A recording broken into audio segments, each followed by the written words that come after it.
अस्सलामुअलैकुम, welcome to my channel. आज मैं लेकर आई हूँ बहुत ज़बरदस्त सी मूंग की दाल छिलकों वाली। जी, इसको बनाना बहुत आसान है और जो लड़कियाँ नई कुकिंग कर रही हैं, बिगनर्स हैं, वो भी इसको आसानी से बना सकती हैं।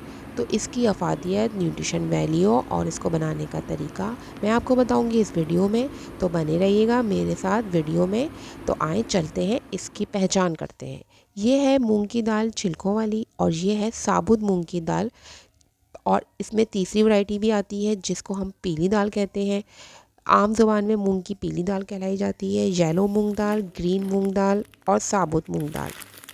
ये 3 तरह की दालें होती हैं। मैं यहाँ पर 1 पाव के तकरीबन 250 ग्राम का पैकेट है जो मैं खोल के यहाँ पर डाल रही हूँ। साफ़ सुथरी धुली हुई दाल का पैकेट है, लेकिन इसको हम भिगो के रखेंगे अच्छी तरीके से। इसमें पानी के अंदर इसको वॉश करके देख लेंगे। वैसे तो ये साफ़ ही है। और इसके अंदर भर के पानी पतीली के अंदर 1 जग डाल देंगे इसको धोकर और इसको भिगो के रख देंगे।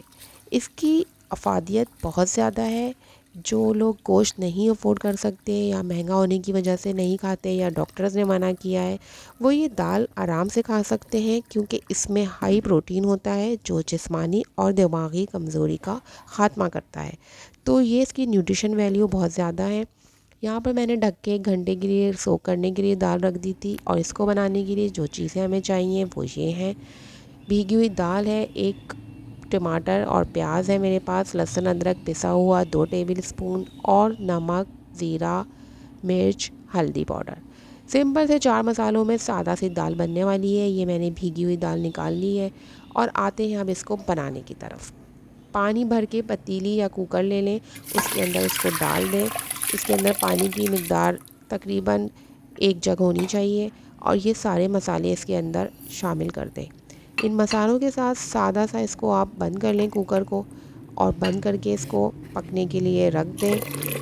ये तकरीबन 15 से 20 मिनट में 2 सीटी आने तक बन जाएगी कुकर में।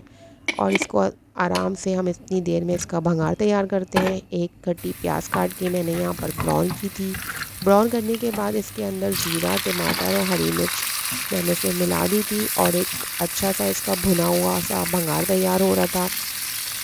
थोड़ी देर के बाद जब सीटी होने लगी तो मैंने कुकर खोलकर, इस तरह से भाप आ रही है बहुत ज़्यादा, दाल घोटे से मैंने इसको घुमाया था और बहुत ज़्यादा भाप आने की वजह से कैमरे में सही ये कैप्चर नहीं हो रही, लेकिन ये बिल्कुल गल गई थी अच्छी तरह से।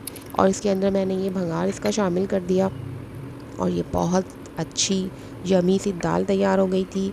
इसको आप हफ़्ते में 2 बार ले सकते हैं और ये हल्की ग़िज़ा होने के लिए मरीज़ भी इसको आराम से खा सकते हैं, क्योंकि ये जल्दी हज़म होती है, लेकिन इसको एतदाल में ही लेना चाहिए।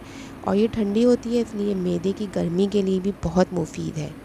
और आपको अगर अच्छी लग रही हो मेरी वीडियो तो इसको सब्सक्राइब कीजिएगा। अगली वीडियो तक के लिए अल्लाह हाफ़िज़।